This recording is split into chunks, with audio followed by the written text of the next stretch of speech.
इन राज्यों में चुनाव और उसके नतीजों की राजनीतिक एक्सपर्ट्स अपने अपने तरीके से समीक्षा कर रहे हैं।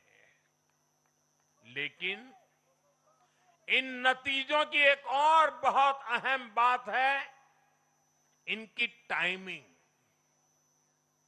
आप देख रहे हैं कि जब इन राज्यों में जनता वोट डाल रही थी तो इसी दौरान विश्व में क्या कुछ नहीं चल रहा था।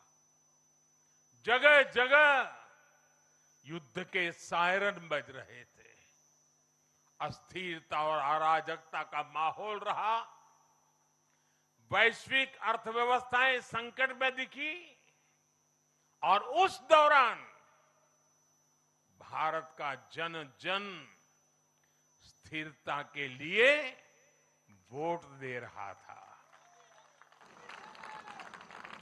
साथियों, आज पश्चिमी एशिया में चल रहे संकट का पूरे विश्व पर बुरा असर पड़ा है, लेकिन भारत पूरे सामर्थ्य से इस संकट का सामना कर रहा है। इस चुनाव परिणाम ने भी दिखाया है कि भारत इस चुनौती में भी एकजुट है, एक मत है, एक लक्ष्य से संकल्पित है और वो लक्ष्य है विकसित भारत। विकसित भारत का लक्ष्य लेकर के हम निकले हैं। साथियों, विकसित भारत के संकल्प की सिद्धि में पूर्वोदय का बहुत बड़ा महत्व है।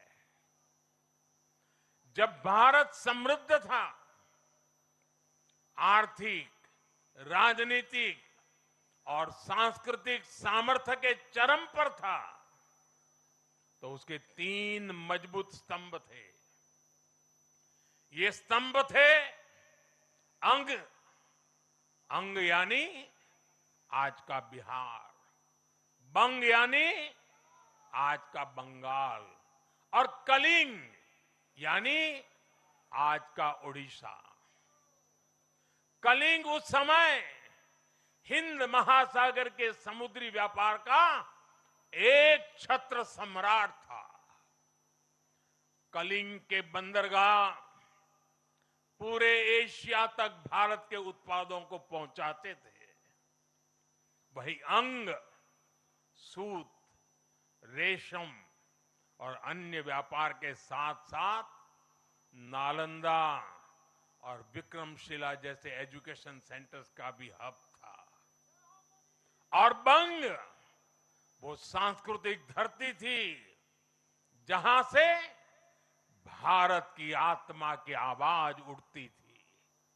साथियों, गुलामी के कालखंड में जैसे जैसे समृद्ध भारत के मजबूत पिलर कमजोर होते गए, भारत का सामर्थ्य भी क्षीण होता गया।